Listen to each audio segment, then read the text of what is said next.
Assalamualaikum warahmatullahi wabarakatuh. Hari ini tanggal 13 April 2020 saya akan menyampaikan situasi terkini COVID-19 di Provinsi Lampung. Yang pertama adalah pertanyaan mohon info update data COVID-19. Baiklah, saya akan menyampaikan saat ini Provinsi Lampung punya ODP, orang dalam pemantauan itu ada 2.383. Dengan yang masih dipantau 1.007 orang dan sudah selesai pemantauan selama 14 hari 1.376. Sedangkan untuk pasien dalam pengawasan saat ini Provinsi Lampung punya 49 orang dengan rincian yang masih dirawat di ruang isolasi ada 21 orang, sedangkan yang sudah negatif 25 orang dan yang meninggal masih dalam situasi PDP adalah 3 orang. Untuk kasus terkonfirmasi COVID-19 itu total yang masih diisolasi saat ini 8 orang, ya, yang meninggal 5 orang dan yang sembuh 8 orang. Yang sembuh itu adalah pasien kami nomor 1, nomor 3, nomor 4, 5, 6, 7, 8 dan 9. Ya, jadi 8 orang yang sembuh dalam arti sudah mempunyai konfirmasi hasil lab atau swab tenggorokannya melalui PCR itu sebanyak 2 kali negatif. Pasien-pasien ini ada juga yang masih berada memang di rumah sakit lagi masa recovery, lagi masa penyembuhan untuk keadaan umum daripada pasiennya. Namun untuk COVID-19 dia sudah negatif, makanya kita masukkan dalam kriteria sembuh. Sedangkan yang sudah boleh keluar dari rumah sakit dalam arti keadaan umumnya sudah lebih baik itu ada 2 orang. Ada juga pertanyaan yang masuk, apakah benar ada penjemputan pasien COVID-19 di Lampung Selatan? Bagaimana riwayatnya kalau memang itu benar? Memang ada laporan yang masuk ke kami yaitu pada tanggal 10 April 2020 ya, seorang wanita 26 tahun, alamatnya memang di daerah terjangkit yaitu Tangerang. Wanita ini tujuannya sebenarnya ke Padang. Dan wanita ini juga punya riwayat ada tumor di kakinya. Dalam perjalanan memang wanita ini mengeluh sakit dan saat di perjalanan menuju rumah sakit penderita meninggal dunia. Ya, dan dilakukan juga pemeriksaan karena ini memang dia dari daerah terjangkit. Kita lakukan pemeriksaan rapid test, hasilnya positif dan ditindaklanjut juga ke pemeriksaan swab. Hasil konfirmasi juga positif terhadap wanita ini. Jenazah tapi langsung dibawa oleh keluarga di Padang. Tim Dinkes sudah melaporkan ke Kabid, jadi kita berkoordinasi dengan Kabid P2 Provinsi Padang untuk dilakukan tracing kontak erat yang ada di Padang dan juga tenaga kesehatan di Rumah Sakit Bob Bazar Lampung Selatan. Jadi itu yang dapat kami sampaikan tentang ada katanya penjemputan pasien COVID di Lampung Selatan. Ada juga yang bertanya, belakangan ini banyak video tentang warga yang tiba-tiba jatuh sakit di jalan. Nampak warga yang melihat tidak berani mendekat karena khawatir yang bersangkutan terkena corona. Bagaimana sebaiknya sikap masyarakat jika mendapati kondisi? Apa saja yang boleh dilakukan dan apa yang tidak boleh dilakukan? Ya, belakangan ini memang banyak kita lihat video-video yang memperlihatkan ada suatu orang yang tiba-tiba sudah jatuh, baik dalam keadaan masih sadar atau tidak ya. Nah, kita juga tidak boleh langsung menjudge, oh ini COVID-19, karena perjalanan panjang untuk mencapai seseorang divonis menderita COVID-19 ada beberapa tahap. Yang pertama tentu dia harus punya gejala demam, batuk, pilek, ya, lalu sakit tenggorokan dan juga kadang sampai sesak. Nah, selanjutnya juga dia harus punya rapid test atau RDT-nya positif dan dilanjutkan dengan pemeriksaan swab yang juga positif, ya. Nah, kalau ditemukan pasien-pasien yang mungkin tiba-tiba jatuh di jalan, pernah beberapa waktu yang lalu banyak juga yang masuk di hotline menanyakan tentang pasien tersebut. Ternyata setelah kami konfirmasi ke kabupaten atau kota yang terjadi kejadian itu, meninggalnya ada yang karena sakit jantung, ada yang karena sakit-sakit yang lainnya. Jadi memang saat ini lagi masa COVID-19, kita lagi mengalami pandemi COVID-19. Memang sebaiknya hati-hati itu perlu, waspada itu perlu, namun jangan berlebihan ya. Jadi kalau memang ada yang sudah jatuh di jalan, mungkin ya kalau yang bisa cepat menghubungi ambulans, kalaupun takut mendekati, bisa langsung segera menghubungi ambulans ya dari rumah sakit terdekat. Nah itu mungkin yang ingin saya sampaikan dengan pertanyaan banyak yang tiba-tiba jatuh di jalan. Memang terjadi di Provinsi Lampung ini ya. Jadi harus segera memang kita kontak dari pusat pelayanan kesehatan terdekat untuk mengambil daripada pasien tersebut. Ya, ada yang bertanya, sudah berapa orang berobat melalui Corona Center yang ada di Rumah Sakit Abdul Muluk?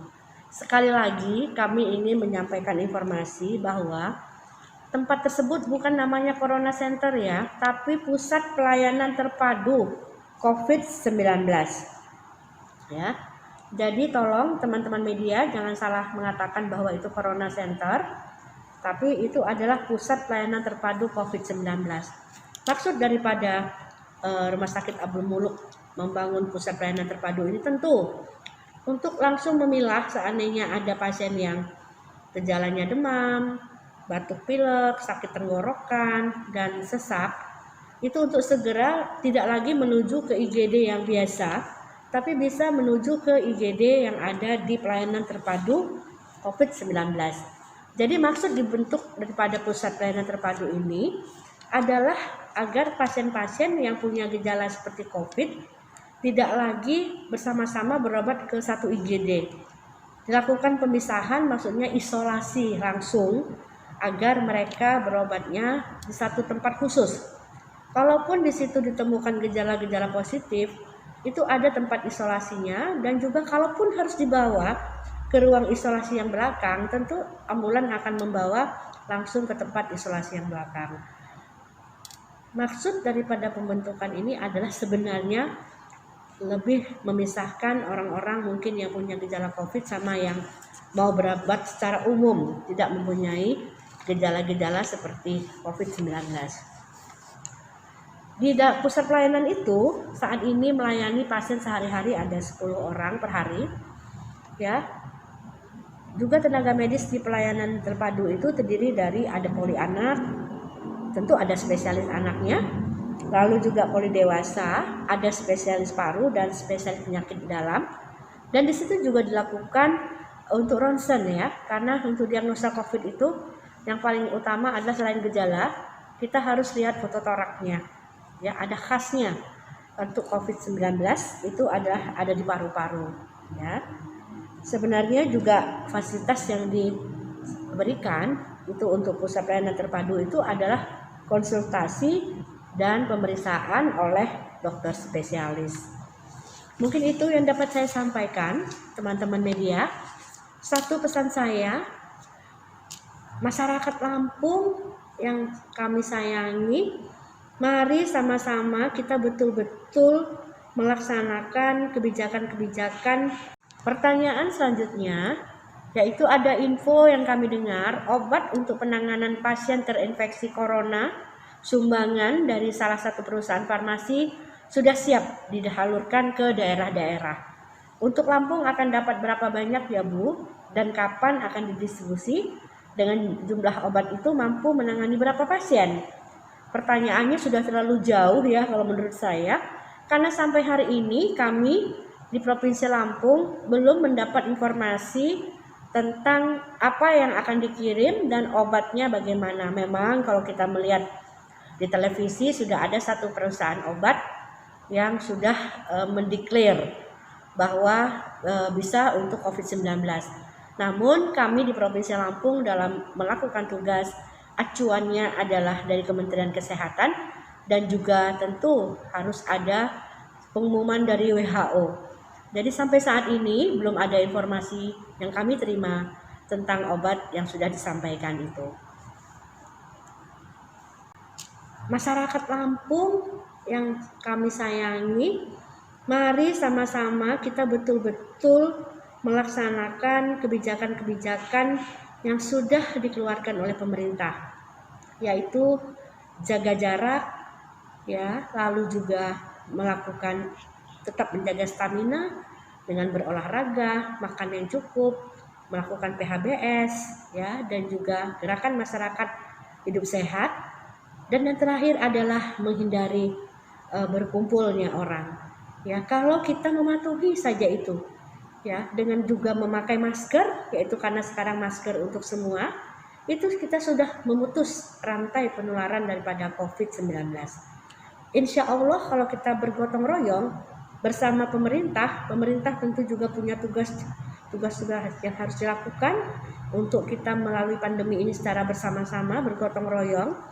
Insya Allah pandemi global COVID-19 ini bisa kita lalui dan bisa selesai dengan cepat. Ya, dan juga saya berpesan kepada mungkin masyarakat yang mempunyai gejala-gejala seperti COVID-19, ya, demam, batuk pilek, ya, juga sakit tenggorokan ataupun sesak. Tolong tatkala menuju ke pusat pelayanan kesehatan harus jujur dalam menceritakan semua yang ditanyakan oleh petugas. Kejujuran itu penting karena apa? Agar kami tidak salah mengambil langkah untuk pengobatan selanjutnya. Ya, karena banyak sekarang, kenapa saya harus katakan jujur? Banyak PDP yang tiba-tiba meninggal, ya.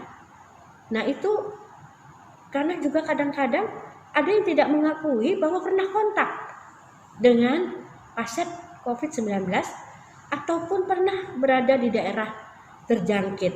Setelah kita melakukan anamnesa, ternyata baru terbuka bahwa orang-orang tersebut memang pernah ke daerah terjangkit, juga pernah close kontak, ya, dengan orang-orang COVID-19.